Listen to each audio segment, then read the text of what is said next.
Hello guys, welcome to my channel. This is the 8th tutorial in this course, and in this tutorial we are going to continue our discussion on strings and check out a few more string functions. So I've got a file opened up here in my text editor. It's called string2.php, and in this file on line number 6 I have the opening PHP tag, on line number 17 I have the closing PHP tag, and on line number 7 I have created a string variable called msg, short form for message, and in that variable I have saved the text "have a nice day," and there is an exclamation mark at the end, right? And then on line number 8 I have an echo statement in which I'm just echoing out the contents of the variable msg. I have echoed out a break tag on line number 9, and then on line number 10 I have used a function called strlen, which is short form for string length.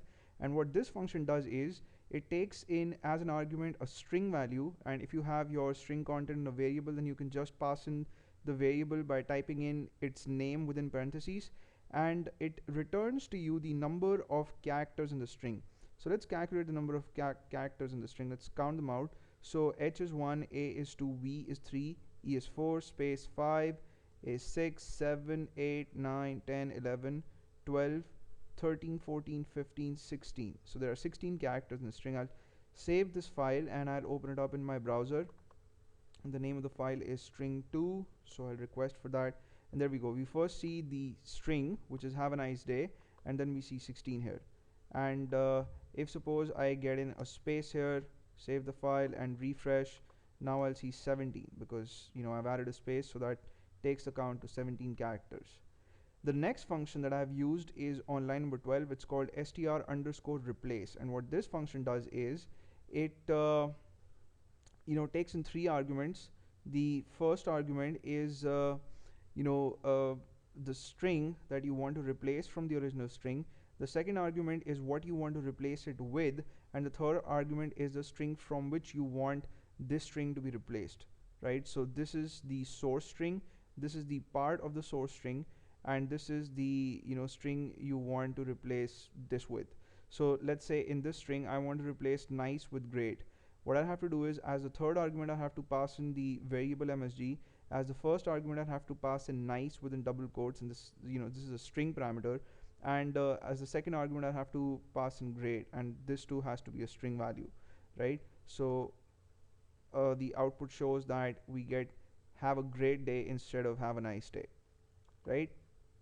The next function that we're going to check out is str_repeat, and this function simply repeats a string given number of times. So let's say you want to see this string repeated 3 times. What you'll have to do is you'll have to pass in the name of the variable containing the string as the first argument, and number of times you want the string to be repeated as the second argument. So I want to see it 3 times. I'll type in 3 as the second argument, and in the output we see "have a nice day, have a nice day, have a nice day" thrice, right? And the last function that we have used in this file is substr or substring function, and this function returns to you a part of the original string. So again, this one accepts 3 arguments, and the first argument is the original string, or the variable containing the original string. So msg is passed in as the first argument. The second argument is the index position of the character from which you want the string to be segmented. So let's say you want to see this part, "a nice day." So what you have to do is you have to find out the index position of the alphabet A in the string.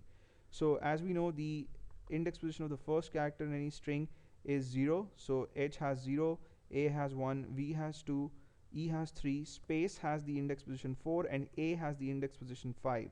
So to get "a nice day," you'll have to pass in 5 as the second argument, and the last argument 16 is the number of characters that you want to see after the alphabet A, right? So in this case I pass in 16. I mean, that's for sure a value greater than the number of characters that are there after the alphabet A. So I'll save the file, and well, actually I won't have to refresh it because I haven't made any changes. We see "a nice day" in the output, right? So that's about the substring, the str_repeat, replace, and string length functions, and all these functions are really important. In the next tutorial we're going to check out more string functions, and probably going to wrap up our discussion on strings. And I hope you guys had fun watching this tutorial. I'm going to see you in the next one. Till then, take care.